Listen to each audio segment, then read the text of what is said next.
Uburundi buravuga mu mugambi wo gukora ibihumbi by'imyambaro isa n'impuzankano y'ingabo z'u Rwanda RDF ndetse n'isa n'iza Repubulika Iharanira Demokarasi ya Kongo FARDC. Amakuru y'uyu mugambi yatanzwe na bamwe mu bakozi b'uru ruganda rukora imyambaro mu Burundi rwitwa East African Textile Manufacturers. Ku 28 Ugushyingo uyu mwaka nibwo uru ruganda rukorera mu mujyi wa Gitega rwatashwe na Perezida Shime Evariste w'iki gihugu. Ubwo uyu mukuru w'igihugu yarutahaga hamuritswe imyambaro yarukorewemo irimo igisirikare cy'u Burundi ndetse na polisi y'iki gihugu. Umwe mu bayobozi b'uru ruganda East African Textile Manufacturers utifuze ko amazina yamenyekana yabwiye Radio Public African ko nubwo mu kwezi gushize aribwo uru ruganda rwafunguwe rwo rwatangiye imirimo mu mezi atanashize ndetse ko muri ayo mezi rwarimo rukora imyambaro rwihishwa. Uyu yavuze ko muri icyo gihe ibihumbi by'imyambaro ya gisirikare irimo isa n'iya RDF ndetse na FARDC nibwo yakozwe. Iyi radio ivuga ko ifite amakuru y'uko abakozi bakoraga hakorewe iyo myambaro mbere y'uko bagera mu kazi barabanzaga bagasiga telefone zabo zigendanwa ku marembo, ikindi bakaba barafatiraga amafunguro aho bakoreraga ndetse bakaba baremererwaga gutaha ari uko bwije.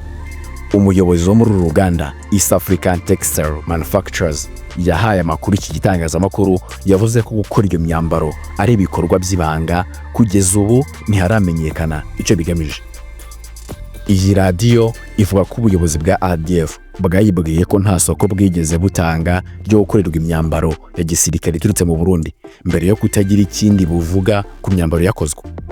Umuvugizi w'igisirikare cya Kongo FARDC General Major Civilian Enkenge ubwo yabazwaga niba hari imyambaro z'ingabo za RDC izaba zaratumije mu Burundi yanze kubyemeza cyangwa ngo bihakane, avuga ko ibijyanye n'ibikoresho bitari mu bubasha bwe.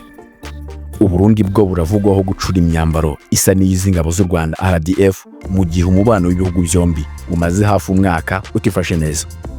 Mu gihe u Rwanda rumaze igihe rudacana uwaka na RDC, igihugu muri iki gihe gifitanye umubano udasanzwe n'u Burundi. Kuri ubu ingabo z'ibihugu byombi zihanganye mu ntambara n'umutwe wa AFC M23 byemeza ko ushyigikiwe n'u Rwanda ndetse bikavuga ko n'ingabo z'u Rwanda zibirimo. Uburundi kandi bushinja u Rwanda gukora n'umutwe wa Tabara bivuga ko ugambiriye guhungabanya umutekano w'u Burundi. Gusa inshuro nyinshi u Rwanda rwakunze kugaragaza ko ari ibinyoma.